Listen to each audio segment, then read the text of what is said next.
اے اللہ میں تجھ سے ایسی نعمتیں مانگتا ہوں جو ہمیشہ قائم رہیں، نہ تیری اطاعت میں حائل ہوں اور نہ کبھی زائل ہوں۔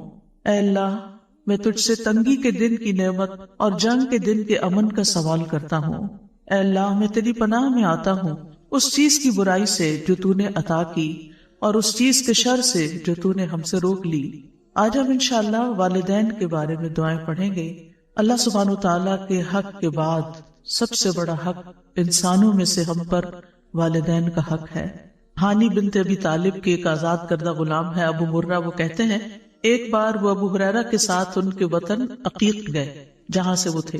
جب ابو ہریرہ اپنے وطن پہنچے تو بڑی اونچی آواز میں کہا، اماں جان السلام علیکی ورحمۃ اللہ وبرکاتہ۔ انہوں نے جواب دیا، وعلیک السلام ورحمۃ اللہ وبرکاتہ۔ پھر ابو ہریرہ کہنے لگے، رحمک اللہ کما ربیتنی صغیرا، اللہ تعالیٰ آپ پر رحم فرمائے جیسے آپ نے میری بچپن میں پرورش فرمائی۔ تو والدہ نے جواب دیا، فجزاک اللہ خیرا ورضی عنک کما بررتنی کبیرا، اے میرے بیٹے تمہیں بھی اللہ بہترین جزا دے اور تم سے راضی ہو جائے جیسا تم نے میرے ساتھ بڑھاپے میں نیک سلوک کیا۔ یعنی جب اولاد والدین کو دعائیں دیتی ہے تو والدین اس سے بڑھ کر دعائیں دیتے ہیں۔ یہاں بھی آپ دیکھیں ابو ہریرہ کی دعا چھوٹی ہے لیکن والدہ کی دعا بڑی ہے، فجزاک اللہ ورضی عنک، اس میں دو چیزیں آتی کما بررتنی کبیرا۔ سلف صالحین اپنے والدین کے لیے خوب خوب دعائیں کرتے تھے۔ عامر بن عبداللہ بن زبیر کہتے ہیں میرے والد فوت ہو گئے تو میں نے پورا سال اللہ سے ایک ہی دعا مانگی کہ اے اللہ میرے والد کو معاف فرما دے، یعنی مسلسل یہی دعا کرتے رہے۔ سفیان ابن عیینہ کہتے ہیں جو شخص 5 نمازیں ادا کرتا ہے گویا اس نے اللہ کا شکر ادا کیا، یعنی وہ شاکرین میں سے ہے، اور جو ہر نماز کے بعد والدین کے حق میں دعا کرتا ہے تو اس نے ان دونوں کا بھی شکر ادا کیا۔ یعنی جو شخص نماز پڑھتا ہے اور پھر نماز میں دعا کر لیتا ہے گویا وہ شکر گزاروں میں سے ہے۔ اور اس میں آپ دیکھیے کہ علماء یہ کہتے ہیں کہ جیسے اللہ سبحانہ تعالیٰ کے حق کے بعد سب سے بڑا حق پھر نبی صلی اللہ علیہ وسلم کا ہے، تو نماز میں جب تشہد پڑھتے ہیں تو تشہد میں پہلے درود شریف پڑھتے ہیں اور پھر اس کے بعد والدین کے لیے دعا کرتے ہیں، ربنا اغفر لی ولوالدی وللمؤمنین یوم یقوم الحساب۔ یہ حکمت ہے اس دعا کے یہاں رکھے جانے کی۔ ہر بچے کو جسے نماز سکھائی جاتی ہے اس کو یہ دعا بھی سکھائی جاتی ہے کہ ویسے تو ہم عام طور پر دعا کرنا بھول جاتے ہیں، لیکن جو بچہ نماز پڑھتا ہوگا وہ ہر صورت یہ دعا کرے گا ہی کرے گا۔ اور اس طرح اولاد کی دعاؤں میں ماں باپ ہمیشہ جب تک وہ زندہ ہیں شامل رہیں گے، چاہے والدین زندہ ہیں یا والدین فوت ہو چکے ہیں، ہر 2 صورت میں والدین کے لیے دعا کرنی چاہیے۔ ان کی اگر کوئی سختی یا ان سے کسی قسم کی کوئی ناگوار صورتحال زندگی میں پیش بھی آئی تو بھی والدین اس بات کے حقدار ہیں کہ ان کے لیے دعائیں کی جاتی رہیں، اور جو شکر گزار ہوتا ہے وہی اللہ تعالیٰ کا محبوب ہوتا ہے۔ اور شیطان کا کام کیا ہے؟ اس کا کیا کہنا تھا، وَلَا تَجِدُ أَكْثَرَهُمْ شَاكِرِينَ، کہ تو انسانوں کی اکثریت کو شکر گزار نہیں پائے گا۔ بلکہ ہونا یہ چاہیے کہ جہاں آپ کی کوئی ضرورت اٹکے، جہاں آپ کو کوئی پریشانی لاحق ہو، اتنی ہی والدین کے لیے دعائیں زیادہ بڑھا دیں، کثرت کے ساتھ دعائیں کریں، اور خصوصاً سجدوں میں، یعنی آپ باندھ لیں کہ کس وقت آپ نے لازماً یہ دعا پڑھنی ہے، کیونکہ یہاں پر حکم دیا گیا وَقُلْ رَبِّ ارْحَمْهُمَا كَمَا رَبَّيَانِي صَغِيرًا، کہ یہ کہتے رہیے کہ اے رب ان پہ رحم فرما جیسے انہوں نے مجھے بچپن میں پالا۔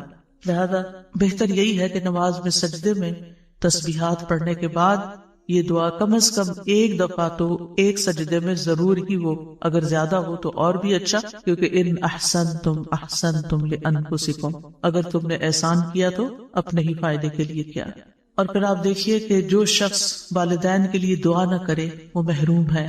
بعض صحابہ کہتے ہیں والدین کے لیے دعا نہ مانگنا اولاد کی زندگی کو تنگ کر دیتا ہے۔ بعض اوقات بچوں کی جاب نہیں لگتی، بعض اوقات ان کی شادی نہیں ہوتی، بعض اوقات ان کو اور طرح طرح کی مشکلات پیش آتی ہیں۔ ان کو یہی نصیحت کرنی چاہیے، ان کو یہی سبق سکھانا چاہیے کہ وہ اپنے والدین کے ساتھ حسن سلوک کریں۔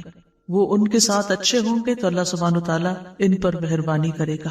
یہ مشکلات کے حل کے لیے، پرابلمز کو دور کرنے کے لیے، غم اور دکھ اور ڈپریشن کا علاج ہے کہ انسان زیادہ سے زیادہ والدین کے ساتھ احسان کا سلوک کرے، بلکہ جب کسی بھی انسان کے ساتھ احسان کرے تو سوچے کیا میں نے اپنے والدین کے لیے بھی کچھ کیا۔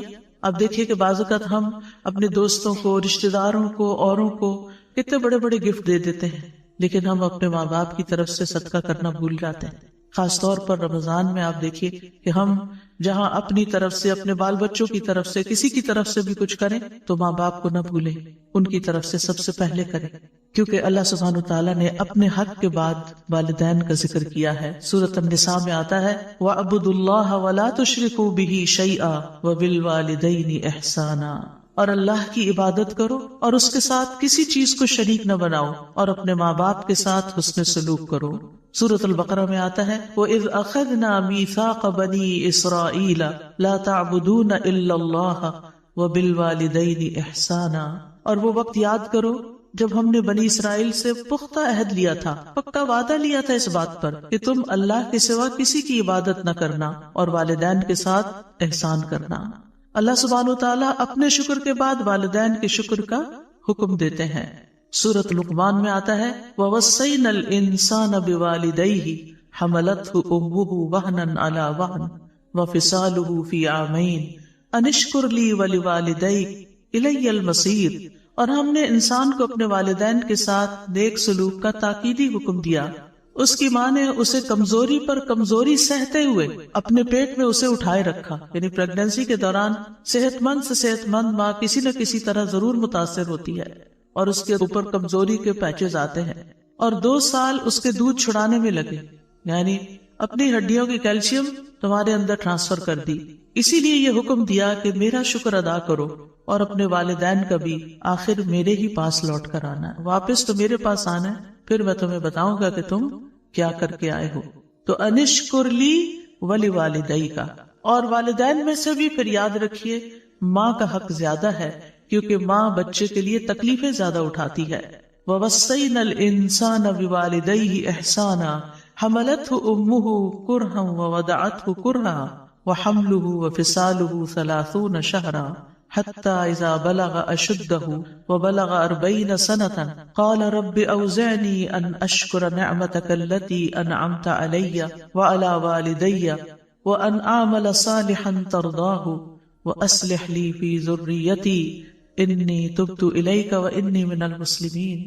اور ہم نے انسان کو اس کے ماں باپ کے ساتھ نیکی کرنے کی تاکید کی۔ اس کی ماں نے اسے ناگواری کی حالت میں اٹھائے رکھا، یعنی پریگنینسی کا عرصہ جو ہے وہ کوئی خوشگواری کا نہیں ہوتا، اس میں طرح طرح کی اٹھتے بیٹھتے چلتے پھرتے کھاتے پیتے لیٹتے جاگتے ہر حال میں عورت کو کوئی نہ کوئی تکلیف لاحق ہو رہی ہوتی ہے، اور اسے ناگواری کی حالت میں جنا، یعنی جنم دینے کی جو تکلیفیں تھی وہ اپنی جگہ، اور اس کے حمل اور اس کے دودھ چھڑانے میں 30 مہینے لگ گئے، یعنی 2.5 سال کا عرصہ، یہاں تک کہ جب وہ اپنی پوری قوت کو پہنچا اور 40 برس کو پہنچ گیا تو اس نے کہا اے میرے رب مجھے توفیق دے کہ میں تیری اس نعمت کا شکر ادا کروں جو تو نے مجھ پر اور میرے ماں باپ پر انعام کی، اور یہ کہ میں وہ نیک عمل کروں جسے تو پسند کرتا ہے، اور میرے لیے میری اولاد میں اصلاح فرما دے۔ بے شک میں نے تیری طرف توبہ کی اور بے شک میں حکم ماننے والوں میں سے ہوں۔ اور اس میں آپ دیکھیے کہ جب ایک بچہ اس طریقے سے اپنے والدین کا شکر ادا کرتا ہے اور اس کے لیے دعا کرتا ہے کہ اللہ مجھے توفیق دے کہ میں یہ کر سکوں، کیونکہ اللہ کی توفیق کے بغیر کوئی کام نہیں ہو سکتا، اور پھر نیک عمل کی دعا کرتا ہے اور اپنی اولاد کی اصلاح کی دعا بھی کرتا ہے اور توبہ کرتا ہے اور اللہ کا حکم ماننے کا عہد کرتا ہے، تو پھر اللہ تعالیٰ کیا فرماتے ہیں؟ اللہ تعالیٰ فرماتے ہیں اولئک الذین نتقبل عنہم احسن ما عملوا، یہ ہیں وہ لوگ جن سے ہم ان کے اچھے عمل قبول کر لیں گے، یعنی انہوں نے جو بہترین عمل کیے وہ عمل ہم قبول کریں گے۔ ہم سب کو اس بات کی فکر ہوتی ہے کہ ہماری نیکیاں پتہ نہیں قبول ہوتی ہیں یا نہیں۔ جو ماں باپ کے ساتھ نیک سلوک کرنے والا ہے ان کے لیے اللہ تعالیٰ کا وعدہ، یہ سورۃ الاحقاف کی آیت نمبر 15 اور 16 ہے کہ اللہ تعالیٰ ان کے نیک اعمال کو قبول کر لے گا۔ وَنَتَجَاوَزُ عَنْ سَيِّئَاتِهِمْ فِي أَصْحَابِ الْجَنَّةِ، اور ہم ان کی خطاؤں سے درگزر کر دیں گے۔ ایسے لوگ جن کی یہ صفات ہو، جن کی یہ ٹریٹس ہو، ان کی خطائیں ہم دور کر دیں گے، فی اصحاب الجنہ، وہ جنت والوں میں ہوں گے، جنت کے ساتھیوں میں سے ہوں گے. وعد الصدق، سچا وعدہ ہے اللہ کا، اس میں کوئی شک نہیں. الذی کانوا یوعدون، وہ جس کا وہ وعدہ کیے جاتے ہیں. اور پھر اس کے برعکس والذی قال لوالدیہ اف لکما، وہ بچہ جو اپنے ماں باپ کو اف کہتا ہے اور کہتا ہے اتعداننی ان اخرج، تم مجھے دھمکیاں دیتے ہو کہ میں دوبارہ مرنے کے بعد نکالا جاؤں گا. وقد خلت القرون من قبلی، مجھ سے پہلے بھی بہت سی قومیں گزر چکی. وہما یستغیثان اللہ ویلک آمن، اور وہ دونوں ماں باپ اپنے بچے کے لیے فریادیں کرتے ہیں. ویلک آمن، تیرا ناس ہو ایمان لیا، تیرا ناس ہے ایمان لیا.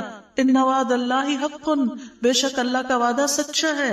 فیقول ما ھذا الا اساطیر الاولین، تو وہ کہتا ہے یہ سب دین کی باتیں، قرآن کی باتیں، پہلوں کی کہانیاں ہیں، تم مجھے کس بات کی دھمکی دیتے ہو؟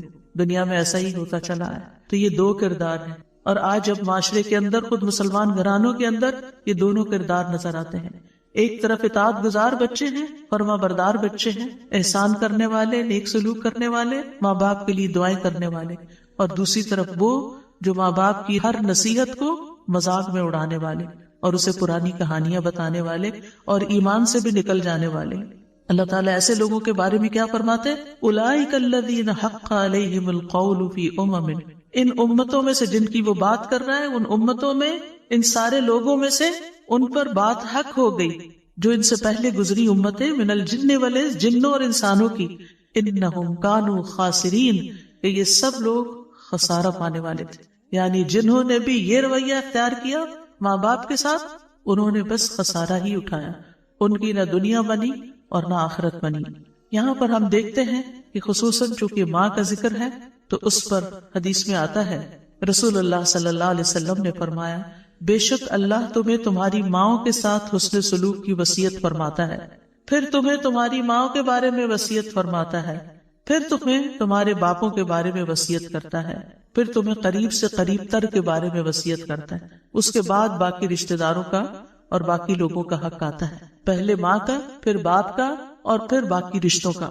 ایک اور روایت کے اندر جو سنن نبی داؤد کی ہے کہ ایک شخص نے عرض کیا اے اللہ کے رسول میں کس کے ساتھ نیکی کروں، کس کے ساتھ حسن سلوک کروں؟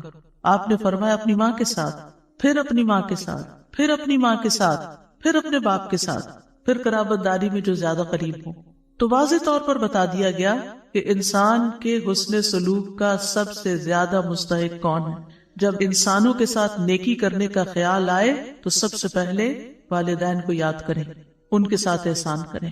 انبیاء علیہ السلام اپنے والدین کے ساتھ کیا سلوک کرتے تھے؟ حضرت یحییٰ کے بارے میں آتا ہے یا یحییٰ خذ الکتاب بقوہ وآتیناہ الحکم صبیا وحنانا من لدنا وزکاۃ وکان تقیا وبرا بوالدیہ ولم یکن جبارا عصیا. یہ اللہ سبحانہ وتعالیٰ کی تعریف ہے یحییٰ علیہ السلام کے بارے میں. اللہ تعالیٰ نے ان کو حکم دیا اے یحییٰ کتاب پر مضبوطی سے عمل پیرا ہو جاؤ، اور ہم نے اسے بچپن میں ہی قوت فیصلہ عطا کر دی تھی، ہم نے اسے اپنی مہربانی سے نرم دل اور پاک سیرت بنایا، اور وہ پرہیزگار تھا، وہ اپنے والدین سے ہمیشہ اچھا سلوک کرتا. ان کے والدین کتنی عمر کے تھے؟ بہت بزرگ. حضرت زکریا علیہ السلام انتہائی بوڑھے ہو گئے تھے اور والدہ بھی بہت بوڑھی تھی جب وہ پیدا ہوئے. تو آپ سوچئے کہ ایک بچہ جس نے پیدا ہوتا ہی بوڑھے والدین دیکھے، اس کے لیے تو زندگی کی وہ بہاریں گزر گئی نا جو والدین کی جوانی کی ہوتی. تو پھر بھی وہ اپنے والدین کے اس بڑھاپے پر پریشان نہیں ہے، وہ ہمیشہ اپنے والدین سے اچھا سلوک کرتے اور کسی وقت بھی جابر اور نافرمان نہ ہوئے. وَلَمْ يَكُنْ جَبَّارًا عَصِيًّا، کبھی نافرمانی نہیں کی. ہم میں سے کون کہہ سکتا ہے کہ ہم نے اپنے ماں باپ کی کوئی بات نہیں ٹالی؟ مانی کون سی اور کتنی ٹالی، کتنی کا انکار کر دیا. عیسیٰ علیہ السلام کی صفت میں آتا ہے وَبَرًّا بِوَالِدَتِي وَلَمْ يَجْعَلْنِي جَبَّارًا شَقِيًّا، اور میں اپنی والدہ سے بہتر سلوک کرتا رہوں اور اس نے مجھے جابر اور بدبخت نہیں بنایا. یاد رکھیے ماں کے ساتھ نیکی جہاد سے زیادہ اہم ہے. معاویہ بن جہمہ کہتے ہیں میں نے رسول اللہ صلی اللہ علیہ وسلم کی خدمت میں حاضر ہو کر عرض کیا اے اللہ کے رسول میں آپ کے ساتھ مل کر جہاد کرنا چاہتا ہوں. ابتغی بذالک وجہ اللہ والدار الاخرہ، اس سے میرا مقصد اللہ کا چہرہ ہے اور آخرت کا گھر ہے. رسول اللہ صلی اللہ علیہ وسلم نے فرمایا تیرا بھلا ہو، کیا تیری ماں زندہ ہے؟ میں نے کہا جی ہاں. آپ نے فرمایا واپس جا کر اس کی خدمت کر. پھر میں نے دوسری طرف سے آ کر عرض کیا، اے اللہ کے رسول، میں آپ کے ساتھ مل کر جہاد کرنا چاہتا ہوں، ابتغی بذالک وجہ اللہ والدار الآخرہ۔ آپ نے فرمایا تیرا بھلا ہو، کیا تیری ماں زندہ ہے؟ میں نے کہا جی ہاں۔ اے اللہ کے رسول، آپ نے فرمایا واپس جا کے ان کی خدمت کرو۔ تیسری دفعہ پھر ایسا ہی ہوا تو آپ نے تیسری دفعہ بھی ان کو یہی حکم دیا، اور اس کے ساتھ مزید یہ کہا، وَيْحَكَ إِلْزَمْ رِجْلَهَا فَثَمَّ الْجَنَّةُ، تیرا بھلا ہو، اس کے قدموں میں پڑے رہو، جنت وہی ہے۔ جنت چاہیے نا، نیکی چاہیے، تو جاؤ ان کی خدمت کرو۔ والدین سے حسن سلوک سب سے افضل عمل ہے۔ رسول اللہ صلی اللہ علیہ وسلم سے پوچھا گیا سب سے افضل عمل کیا ہے؟ آپ نے فرمایا وقت پہ نماز پڑھنا اور والدین کے ساتھ نیک سلوک کرنا، پھر اللہ کے راستے میں جہاد کرنا۔ یہ ہے ترتیب نیک اعمال کی۔ بعض لوگ اپنے رشتوں کو بھول جاتے ہیں، والدین کی کیئر ہی نہیں کرتے اور نیکی کے کام کرنے میں دوڑتے پھرتے ہیں، تو سب سے بڑی نیکی چھوڑ کر اس سے اگلے درجے پہ جانا، یہ تو پھر اپنی خواہش کی بات ہے۔ ایک شخص نے جہاد میں جانے کی نبی صلی اللہ علیہ وسلم سے اجازت مانگی۔ آپ نے پوچھا کیا تمہارے والدین زندہ ہیں؟ اس نے جواب دیا ہاں۔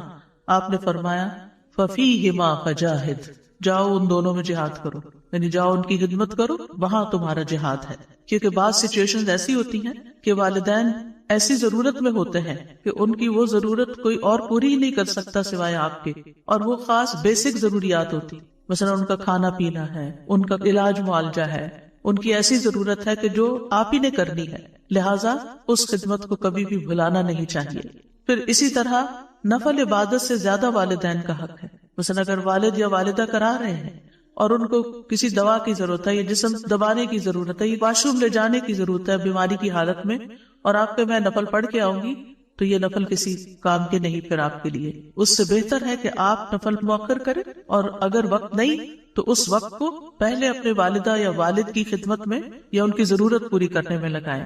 اگر والدین مشرک ہوں، اگر والدین کفر کریں، وہ بدعت کریں، وہ شرک کریں، والدین اللہ کے نافرمان ہوں، غلط کام کرتے ہوں، تو کیا پھر بھی صلہ رحمی کرنی ہوگی؟ جی ہاں، پھر بھی صلہ رحمی کرنی ہوگی۔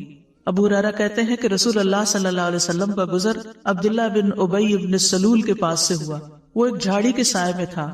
اس نے کہا ابن ابی کبشہ نے ہم پر غبار اڑا دیا ہے۔ نعوذ باللہ، نبی صلی اللہ علیہ وسلم کو اپنے رضائی والد کے نام سے پکار رہا ہے، یعنی کہ بے ادبی کے ساتھ۔ اس کے بیٹے عبداللہ بن عبداللہ نے کہا قسم اس ذات کی جس نے آپ صلی اللہ علیہ وسلم کو عزت دی اور آپ پر کتاب نازل کی، اگر آپ چاہیں تو میں اس کا سر قلم کر کے آپ کے پاس لے آتا ہوں۔ یعنی اس نے آپ کو اس انداز میں مخاطب کیا ہے، میں اپنے باپ کا گلا اڑا سکتا ہوں آپ کی خاطر۔ آپ نے فرمایا نہیں، بلکہ تو اپنے باپ سے نیکی کر اور حسن صحبت سے پیش آ۔ کون تھا عبداللہ بن ابی؟ جو منافقوں کا سردار تھا، ہر موقع پر نبی صلی اللہ علیہ وسلم کو تکلیف دیتا تھا۔ تو کیا آپ اس بات کا فائدہ نہیں اٹھا سکتے کہ اولاد ہی کہہ رہی ہے اس دشمن سے جان چھڑاؤ اور ٹھکانے لگواؤ اس کو؟ لیکن نہیں، اس والد کے ساتھ بھی آپ نے حسن سلوک کا حکم دیا، کیونکہ بہت سے بچے جو دین پڑھ جاتے ہیں ماں باپ سے ملنا جلنا چھوڑ دیتے ہیں، یہ کہہ کر کہ نہیں ان کے طور طریقے جو ہیں وہ اسلامی نہیں ہیں، وہ بچوں پہ غلط انفلوئنس کرتے ہیں۔ ٹھیک ہے، آپ احتیاط ضرور کریں، لیکن ان کی ضروریات بھی پوری کریں، اور ان کو اگر کسی بھی خدمت کی ضرورت ہے تو وہ خدمت بھی کریں۔ مشرک والدین کے ساتھ بھی صلہ رحمی کا حکم ہے۔ ہاں، اگر وہ یہ زور دیں کہ تم شرک کرو تو شرک نہیں کرنا، یہ بات ان کی نہیں ماننی، ورنہ دنیا میں ان سے اچھے طریقے سے رہنا ہے۔ وَإِن جَاهَدَاكَ عَلَىٰ أَن تُشْرِكَ بِي مَا لَيْسَ لَكَ بِهِ عِلْمٌ فَلَا تُطِعْهُمَا وَصَاحِبْهُمَا فِي الدُّنْيَا مَعْرُوفًا۔ حضرت اسماء کہتی ہیں میری والدہ جو مشرکہ تھی میرے پاس آئیں، میں نے رسول اللہ صلی اللہ علیہ وسلم سے پوچھا کہ وہ میرے پاس کچھ مالی تعاون کی امید سے آئی ہیں، ان کو کچھ ضرورت ہے، کیا میں اپنی والدہ کے ساتھ صلہ رحمی کر سکتی؟ یعنی وہ شرک پر ہے لیکن مجھ سے کچھ پیسے چاہتی ہیں۔ آپ نے فرمایا ہاں، اپنی والدہ کے ساتھ صلہ رحمی کرو۔ یہاں سے ایک اور نقطہ بھی نکلتا ہے کہ بعض اوقات عورت اپنے ذاتی مال میں سے اگر ماں باپ کو کچھ دینا چاہتی ہے تو شوہر صاحب اعتراض کر دیتے ہیں کہ تم ان کو کچھ نہیں دے سکتی، تم ان کو کال نہیں کر سکتی، تم ان کو سلام دعا نہیں کر سکتی۔ یہ قطع رحمی کی انتہائی بدترین صورت ہے کہ بیوی کو روک دیا جائے کہ ماں باپ کو سلام بھی نہ کرے، بیوی کو روک دیا جائے کہ وہ ان پہ خرچ بھی نہ کرے۔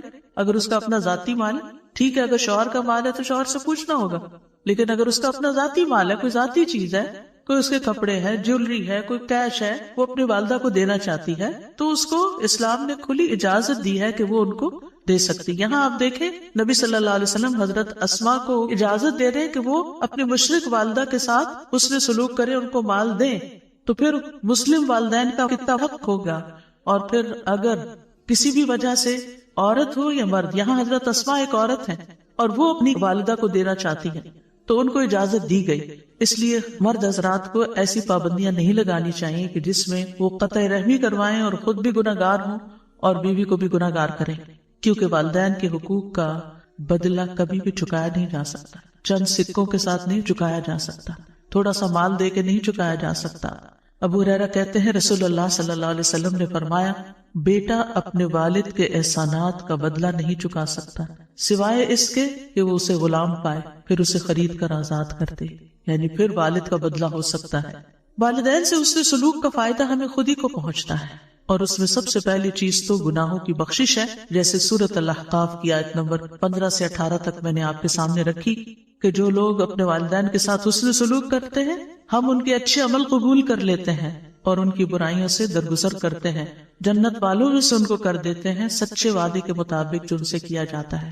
پھر عمر میں برکت اور رزق میں اضافہ ہوتا ہے. کون نہیں چاہتا کہ اس کی عمر میں برکت ہو یا رزق میں اضافہ ہو؟ ہر ایک چاہتا ہے. لہٰذا اگر کوئی یہ چاہتا ہے کہ اس کا بزنس فلرش کرے، اس کی جاب اچھی ہو جائے، اس کے انویسٹمنٹس میں زیادہ انکم ہو، تو اس کو چاہیے کہ ماں باپ کے ساتھ حسن سلوک کرے، ان کا دل راضی کرے، ان کی بات مانے، ان کو خوش کرے. نبی صلی اللہ علیہ وسلم نے فرمایا، جس شخص کو یہ بات پسند ہو کہ اس کی عمر میں برکت اور رزق میں اضافہ ہو جائے، یہاں اضافہ ایزاد لہ فی رزقی، رزق زیادہ ہو جائے، اسے چاہیے کہ اپنے والدین کے ساتھ نیکی کرے اور ان کے ساتھ صلہ رحمی کیا کرے، یعنی ان کے ساتھ تعلق قائم رکھے، رشتہ جوڑ کر رکھے. والدین کی خدمت کا ایک اور فائدہ کیا ہے کہ والدین کے قدموں کے نیچے جنت ہے. والدین سے حسن سلوک جنت میں داخلے کا باعث ہے. حضرت عائشہ کہتی ہیں کہ رسول اللہ صلی اللہ علیہ وسلم نے فرمایا، میں جنت میں داخل ہوا تو وہاں قرآن کی تلاوت کی آواز سنائی دی. میں نے پوچھا یہ کون ہے؟ جنت میں تلاوت. مجھے بتایا گیا یہ حارثہ بن نعمان ہے. رسول اللہ صلی اللہ علیہ وسلم نے ان سے کہا یہی نیکی ہے، یہی نیکی ہے. اور حارثہ بن نعمان اپنی والدہ کے ساتھ بہت زیادہ حسن سلوک کیا کرتے تھے، تو اس نیکی کی وجہ سے جنت میں بھی ان کی آواز سنائی گئی کہ وہاں ان کی تلاوت کی آواز آ رہی ہے. یعنی جو لوگ نیک سلوک کرتے ہیں اپنے ماں باپ سے، ان کا تذکرہ وہاں بھی ہوتا ہے. اور اس کے برعکس والدین سے نافرمانی کے نقصانات کیا ہیں؟ سب سے پہلے یہ کہ یہ تو ہے ہی حرام کاموں میں سے. نبی صلی اللہ علیہ وسلم نے فرمایا، اللہ نے تم پر ماؤں کی نافرمانی کو حرام قرار دیا ہے. کبیرہ گناہ ہے والدین کی نافرمانی. نبی صلی اللہ علیہ وسلم سے کبیرہ گناہوں کے بارے میں پوچھا گیا تو آپ نے فرمایا اللہ کے ساتھ کسی کو شریک ٹھہرانا اور ماں باپ کی نافرمانی کرنا. والدین کی نافرمانی کرنے والا ملعون ہے. رسول اللہ صلی اللہ علیہ وسلم نے فرمایا، اللہ ایسے شخص پر لعنت کرے، یعنی وہ رحمت سے دور ہو جائے، جس نے اپنے والدین کی نافرمانی کی، یعنی ایک جائز بات نہیں مانی یا ان کو گالی دی، برا بھلا کہا. والدین کے نافرمان کی کوئی عبادت قبول نہیں ہوتی. رسول اللہ صلی اللہ علیہ وسلم نے فرمایا، 3 لوگ ہیں جن کی نہ فرض عبادت قبول ہوتی ہے نہ نفل قبول ہوتی ہے. ان میں سے ایک والدین کا نافرمان اور بد سلوک، یعنی بات بھی نہیں مانتا اور سلوک بھی اچھا نہیں کرتا. دوسرے احسان جتانے والا. تیسرے تقدیر کو جھٹلانے والا. پھر والد کی ناراضگی اللہ کی ناراضگی ہے. نبی صلی اللہ علیہ وسلم نے فرمایا، رب کی رضامندی باپ کی رضامندی میں ہے اور رب کی ناراضگی باپ کی ناراضگی میں ہے. والدین کی نافرمانی سے عمر گھٹ جاتی ہے. کعب کہتے ہیں اللہ اس بندے کو جلد ہلاک کر دیتا ہے جو اپنے ماں باپ کا نافرمان ہوتا ہے، تاکہ اس کو جلدی عذاب دے سکے، یعنی قبر میں اور آگے آخرت میں. اور جب بندہ اپنے والدین کا فرما بردار ہوتا ہے تو اللہ اس بندے کی عمر کو بڑھا دیتا ہے تاکہ وہ نیکی اور خیر میں اور زیادہ اضافہ کر سکے. یعنی جتنی انسان کی عمر لمبی ہوتی ہے اس کو نیکی کرنے کے زیادہ موقع مل جاتے ہیں. اتنے رمضان زیادہ اس کی زندگی میں، اتنی نمازیں اس کی زندگی میں زیادہ، اتنی قرآن کی تلاوت، صدقہ خیرات بڑھتا ہی چلا جاتا ہے. سلف صالحین کہتے ہیں جو اپنے والدین کی نافرمانی کرتا ہے اس کی اولاد بھی اس کی نافرمان بن جاتی ہے. والدین کے نافرمان کے لیے قبر میں بھی سزا ہے. عوام بن حوشب رضی اللہ عنہ یہ صحابی ہیں. وہ کہتے ہیں میں ایک دفعہ کسی بستی میں گیا، وہاں پڑاؤ کیا. اس کے پاس ایک قبرستان تھا. عصر کی نماز کا وقت ہوا تو وہاں سے ایک قبر پھٹی، یعنی قبر کھل گئی اور ایک آدمی نمودار ہوا. اس کا سر گدھے کی سر کی طرح تھا اور جسم انسان کے جسم کی طرح تھا. وہ 3 دفعہ ہینگا یعنی گدھے کی آواز نکالی، پھر قبر اس کے اوپر مل گئی. تو گاؤں میں ایک عمر رسیدہ عورت اون کاٹ رہی تھی. تو ایک عورت نے کہا وہ بوڑھی عورت دیکھ رہے ہو؟ میں نے کہا ہاں. اسے کیا ہے؟ اس نے کہا وہ اس کی ماں ہے. میں نے پوچھا اس کا قصہ کیا ہے؟ اس نے بتایا کہ یہ شراب پیتا تھا. جب وہ جانے لگتا تو ماں کہتی اے بیٹے اللہ سے ڈر جاؤ، کب تک تم شراب پیتے رہو گے؟ اس نے کہا تم ایسے ہی ہینگتی رہتی ہو جیسے گدھا ہینگتا ہے. جیسے عام طور پہ بچے ماں باپ کو واپس سنا دیتے کہ آپ گرمبل کرتے ہیں، آپ یہ کرتے ہیں، آپ وہ کرتے ہیں. تو اس نے ماں کو نصیحت کو کیا کہا، گدھے کی طرح ہینگتی ہو. پھر وہ عصر کے بعد فوت ہو گیا. تو یہ وہ بندہ ہے جو ہر روز اپنی قبر سے نکلتا ہے، 3 دفعہ ہینگتا ہے، پھر قبر اس پر مل جاتی. اتنی بڑی عبرت. والدین کی نافرمانی کا نقصان کیا ہے کہ ایسا شخص جنت میں داخل نہیں ہوگا. نبی صلی اللہ علیہ وسلم نے فرمایا 3 آدمی جنت میں داخل نہ ہوں گے، نہ ہی قیامت کے دن اللہ ان کی طرف دیکھے گا. نمبر 1 والدین کا نافرمان. نمبر 2 مردوں کی مشابہت اختیار کرنے والی عورت، یعنی ہے عورت، اللہ نے اس کو عورت پیدا کیا اور وہ مرد بنی پھرتی ہے.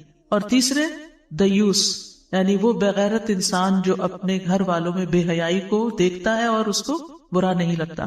اور قیامت کے دن ان 3 آدمیوں کی طرف اللہ تعالیٰ دیکھے گا بھی نہیں. ایک والدین کا نافرمان، دوسرے عادی شرابی، اور تیسرے دے کر احسان جتانے والا. تو پھر والدین کے ساتھ کیا جائے، کیسے ان کو راضی کیا جائے، کیسے ان کا حق ادا کیا جائے، کیسے حسن سلوک کیا جائے؟ اس میں سب سے پہلی بات یہ ہے کہ ان کی خدمت کی جائے. اگر وہ زندہ ہیں تو پھر ان کے کام کیے جائیں. پھر دوسری بات یہ کہ جائز کاموں میں ان کی اطاعت کی جائے اور نافرمانی نہ کی جائے. ہاں اگر کوئی ناجائز بات وہ کہتے ہیں تو وہ نہ مانی جائے. پھر یہ کہ ایسے کام کیے جائیں کہ والدین کے دل سے دعائیں نکلیں. نبی صلی اللہ علیہ وسلم نے فرمایا 3 قسم کے لوگوں کی دعائیں قبول ہوتی ہیں اور ان کی قبولیت پہ کوئی شک نہیں. ان میں سے ایک والد کی دعا جو وہ اپنی اولاد کے لیے کرتا ہے، اور وہ کب کرے گا؟ جب اس کا دل خوش ہوگا اولاد کی طرف. پھر اور والدین کو رلانے سے باز رہنا چاہیے، یعنی ماں باپ کو رونے نہیں دینا چاہیے. کوئی ایسی بات، کوئی ایسا کام، کوئی ایسا طریقہ نہیں اختیار کرنا چاہیے کہ ماں باپ رونا شروع کر دیں. ایک آدمی رسول اللہ صلی اللہ علیہ وسلم کی خدمت میں حاضر ہوا اور کہنے لگا میں ہجرت پر آپ سے بیعت کرنے آیا ہوں اور اپنے والدین کو روتا ہوا چھوڑ گیا. وہ تو یہ بتا رہا تھا نا کہ میں اتنا بڑا کام کیا. آپ نے فرمایا واپس جاؤ، جیسے تم نے انہیں رلایا اسی طرح انہیں ہنساؤ. پھر اسی طرح والدین سے اگر کوئی غلطی ہو جائے تو ان کو رسوا نہ کیا جائے، ان کی برائیاں نہ کی جائیں. افسوس ان لوگوں پر جو دائیں بائیں ہر طرف اپنے ماں باپ کی شکایتیں کر رہے ہوتے ہیں اور ان کو برا بھلا کہہ رہے ہوتے ہیں. پھر والدین پر خرچ کرنا چاہیے. قرآن مجید میں اللہ تعالیٰ فرماتے سورۃ البقرہ میں 215 یسألونک ماذا ينفقون قل ما انفقتم من خیر فللوالدین والاقربین والیتامى والمساکین وابن السبیل وما تفعلوا من خیر فإن اللہ بہ علیم. وہ آپ سے پوچھتے ہیں کیا چیز خرچ کریں، کہو تم خیر میں سے جو بھی خرچ کرو تو وہ ماں باپ اور زیادہ قرابت والوں اور یتیموں اور مسکینوں اور مسافروں کے لیے، اور تم نیکی میں سے جو کچھ بھی کرو گے بے شک اللہ اسے خوب جاننے والا ہے. یعنی جب خرچ کرنے لگو تو پہلے ماں باپ کا حصہ، پہلے ان کی ضروریات دیکھو. اگر وہ ضرورت مند ہے تو پہلے انہیں دو اور پھر کسی اور کو دو.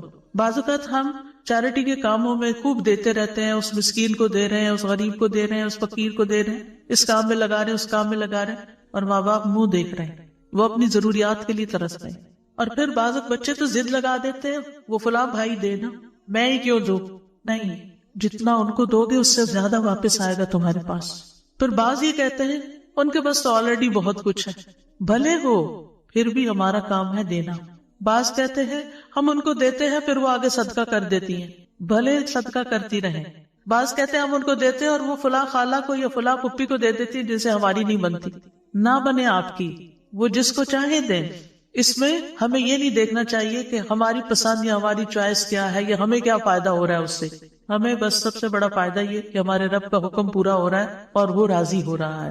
وہ اس پیسے سے آگے جو بھی کرے، الا یہ کہ اگر آپ سمجھے کہ کسی حرام کام میں لگا رہے ہیں تو وہ اور بات ہے، ورنہ ادروائز اگر آپ صدقہ بھی کرنا چاہتے تو آپ ان کے ہاتھ میں دیں، آپ صدقہ کیجیے. اور اگر وہ دنیا سے گزر چکے ہیں تو ان کی طرف سے پھر وہ جو زندگی میں آپ ان کو دیتے تھے نا، تو مرنے کے بعد بھی آپ ان کی طرف سے صدقہ کرتے رہیں.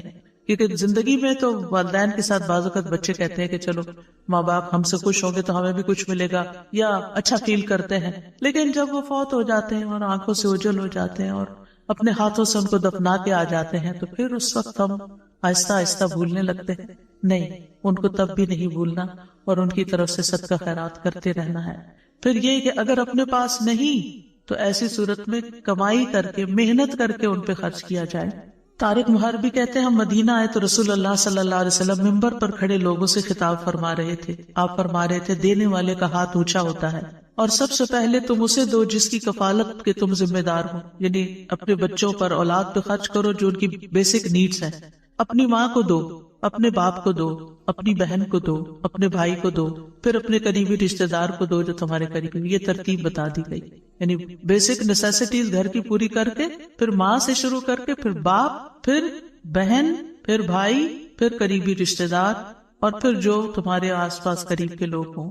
اور اگر نہیں تو محنت کر کے دو۔ دہمس ایک بزرگ تھے، وہ پینٹ کے مسالے بنانے والے کارخانے میں کام کرتے تھے اور اس کے بدلے ان کو 1/3 درہم ملتا تھا۔ جب شام ہوتی تو وہ پھل خریدتے، پھر اس کو لے کر اپنی والدہ کی طرف آتے اور انہیں پیش کرتے، یعنی تھوڑا سا ہی ہوتا تھا لیکن اس تھوڑے میں سے بھی ماں کے لیے حصہ نکالتے۔ پھر یہ کہ والدین کی بات کان لگا کے سننی چاہیے، توجہ سے سننی چاہیے۔ محمد بن سیرین اپنی والدہ کے لیے جب لباس خریدتے تو سب سے زیادہ نرم لباس خریدتے تھے۔ جب عید آتی تو اپنی والدہ کا لباس خود رنگتے بھی تھے اور اپنی آواز کو کبھی اپنی والدہ پر بلند نہ کرتے تھے، اور وہ اپنی والدہ سے جب بھی بات کرتے ایسا لگتا تھا وہ کان لگا کر ان سے بات کر رہے ہیں۔ اور جو آدمی آپ کو نہیں جانتا ہوتا، جب وہ آپ کو آپ کی والدہ کے پاس دیکھتا تو وہ والدہ کے پاس دھیمے انداز سے بولنے کی وجہ سے ان کو بیمار سمجھتا تھا، یعنی اتنے آرام سے باتیں کرتے تھے، پیار سے بات کرتے تھے۔ پھر نیکی کرنے کے بعد ماں باپ کو ثواب پہنچانا۔ ربیع بن خثیم راستے سے تکلیف دہ چیز کو ہٹاتے اور کہتے یا اللہ اس کا اجر میری والدہ اور میرے والد کو ملے۔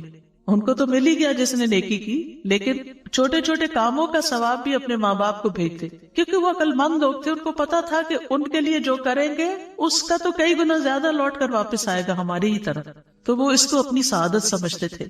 والدین دنیا سے چلے جائیں تو پھر بھی ان کے حقوق ادا کرنے چاہیے۔ سب سے پہلے تو ان کے لیے دعائیں۔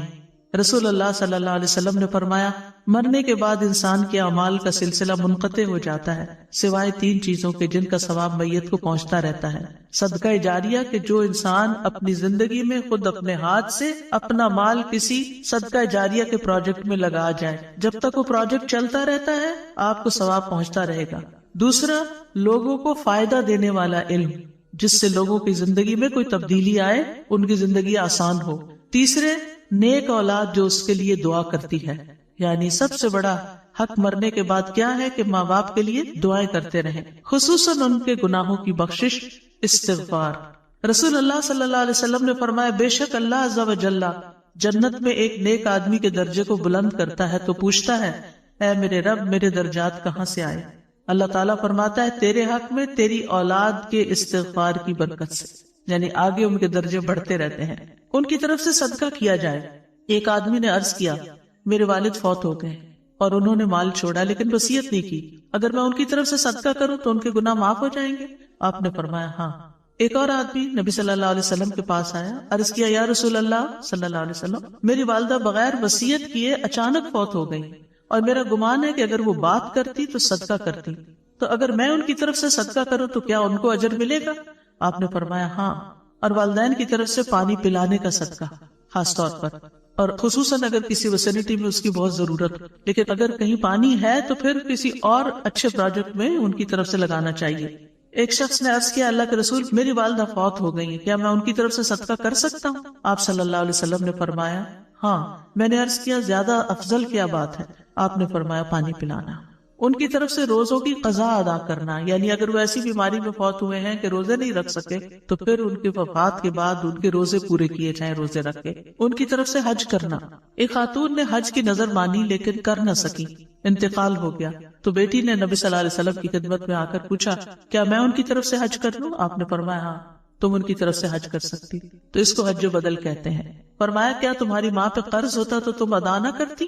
تو اللہ کا حق بھی ادا کرو، کیونکہ اللہ زیادہ حقدار ہے کہ اس کا قرض ادا کیا جائے۔ تو اس سے بھی آپ دیکھ سکتے ہیں کہ قرضہ بھی ادا کرنا چاہیے اگر ماں باپ چھوڑ کر فوت ہوئے ہیں۔ ان کی نظر پوری کرنا۔ سعد بن عبادہ نبی صلی اللہ علیہ وسلم کے پاس حاضر ہوئے اور عرض کیا میری والدہ فوت ہو گئی ہیں، ان کے ذمے ایک نظر تھی، انہوں نے نظر مانی ہوئی تھی جسے وہ پورا نہیں کر سکی، آپ نے فرمایا تم ان کی طرف سے پورا کر دو، یعنی اولاد کو ماں باپ کے وعدے، نظر اور ان تمام چیزوں کو بھی پورا کرنا چاہیے۔ والدین کے دوستوں کے ساتھ نیکی کرنی چاہیے، یعنی اگر اپنے والدین حیات نہیں تو سوچیے کہ کون کون ایسے لوگ ہیں جو آپ کے ماں باپ کے بہت قریبی دوست ہیں، اگر وہ زندہ ہیں تو رمضان ہے ان کا حال چال پوچھیے، پھر عید آئے گی تو عید کی مبارک بھیجیے، ضرورت مند ہے تو کچھ پیسے بھجوا دیجیے گفٹ کے طور پر، یعنی کسی بھی طرح سے آپ ان کی خبر لے سکتے ہیں۔ نبی صلی اللہ علیہ وسلم نے فرمایا نیکیوں میں سب سے بڑی نیکی آدمی کا اپنے باپ کی وفات کے بعد اس کے دوستوں سے اچھا سلوک کرنا ہے۔ تو والدین کے لیے دعاؤں میں سب سے پہلے وہی دعا رب ارحمہما کما ربیانی صغیرا، رب ارحمہما کما ربیانی صغیرا، رب ارحمہما کما ربیانی صغیرا، اے ہمارے رب مجھے اور میرے والدین اور تمام مومنوں کو اس دن معاف فرما دینا جب حساب لیا جائے گا۔ اس دعا سے ہمیں دعا کی ترتیب بھی پتہ چلتی ہے کہ دعا مانگنے والا سب سے پہلے اپنے لیے دعا کرے، پھر اپنے والدین کے لیے کرے، پھر اپنی اولاد کے لیے کرے، کیونکہ عام طور پر ہم جب اولاد والے ہو جاتے ہیں تو ماں باپ کو عموماً اگنور کر دیتے ہیں، ان کو بھول جاتے ہیں یا ان کی خیر خبر نہیں لیتے، اور پھر دعاؤں میں بھی یاد نہیں رکھتے۔